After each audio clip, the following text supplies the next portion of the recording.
कोई कमी नहीं थी। और वह किसी गांव में एक साहूकार रहता था, जिसके घर में अन्न, वस्त्र और धन, किसी भी चीज की कोई कमी नहीं थी। और वह साहूकार बहुत ही दयालु हृदय का था, परंतु उसकी स्त्री बड़ी ही कृपण थी। किसी भिक्षार्थी को कभी कुछ दान में नहीं देती थी, सारे दिन बस अपने घर में ही लगी रहती थी।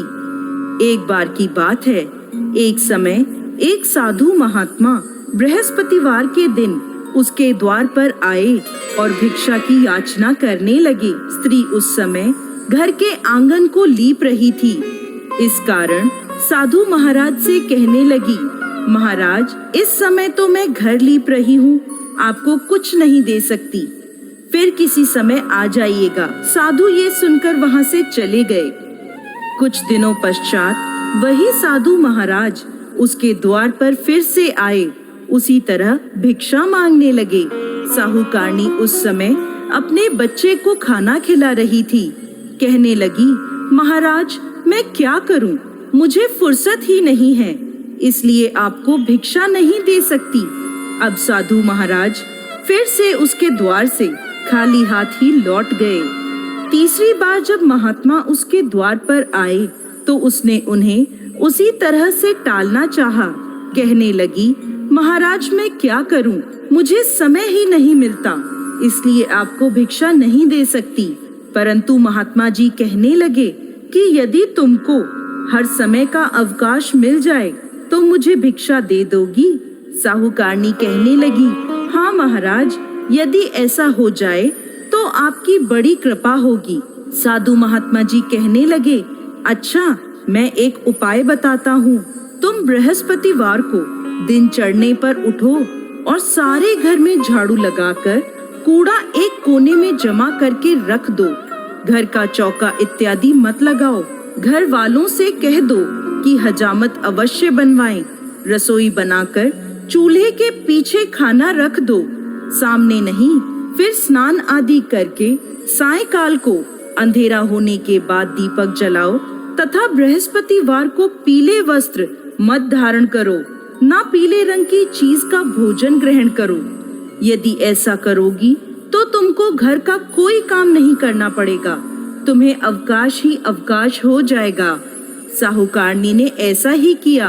वह हर बृहस्पतिवार को ऐसा ही करने लगी। कुछ समय बाद उसके घर में खाने को अन्न का दाना भी ना रहा। थोड़े दिनों में वही महात्मा फिर आए और भिक्षा मांगने लगे, परंतु साहूकारनी ने कहा, महाराज, मेरे घर में खाने को अन्न नहीं है, आपको मैं क्या दे सकती हूँ? तब महात्मा ने कहा कि जब तुम्हारे पास सब कुछ था तब भी तुम कुछ नहीं देती थी, अब पूरा अवकाश है तब भी तुम कुछ नहीं दे रही हो, तुम चाहती क्या हो?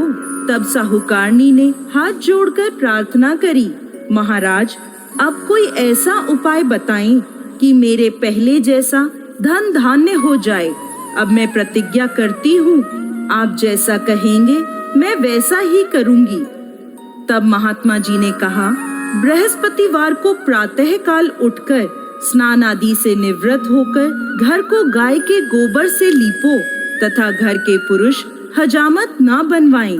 भूखों को अन्न जल देती रहा करो। ठीक सायंकाल दीपक जलाया करो। यदि ऐसा करोगी तो तुम्हारी सभी मनोकामनाएं भगवान बृहस्पति पूरी करेंगे। साहूकारनी ने ऐसा ही किया और उसके घर में धन धान्य वैसा ही हो गया जैसा पहले था।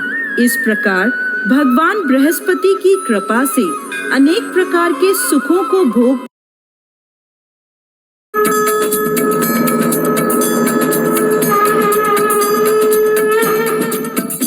ओम जय बृहस्पति देवा, स्वामी जय बृहस्पति देवा। छिन छिन भोग लगाऊं कदली फल मेवा। ओम जय बृहस्पति देवा, तुम पूर्ण परमात्मा तुम अंतर्यामी। जगत पिता जगदीश्वर तुम सबके स्वामी। ओम जय बृहस्पति देवा, चरणामृत निज निर्मल सब पातक हरता, सकल मनोरथ दायक कृपा करो भरता।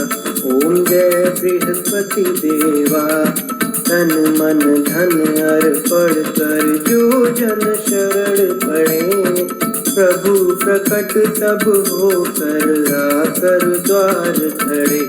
ओम जय बृहस्पति देवा, दीन दयाल दयानिधि भक्तन हितकारी, पाप दोष सब हरता भव बंधन हारी। ओम जय बृहस्पति देवा, सकल मनोरथ दायक सब संशय तारो, विषय विकार मिटाओ संतन सुखकारी। ओम जय बृहस्पति देवा, जो कोई आरती तेरी प्रेम सहित गावे, ज्येष्ठानंद बंद सो निश्चय पावे। ओम जय बृहस्पति देवा, ओम जय बृहस्पति देवा, ओम जय बृहस्पति देवा।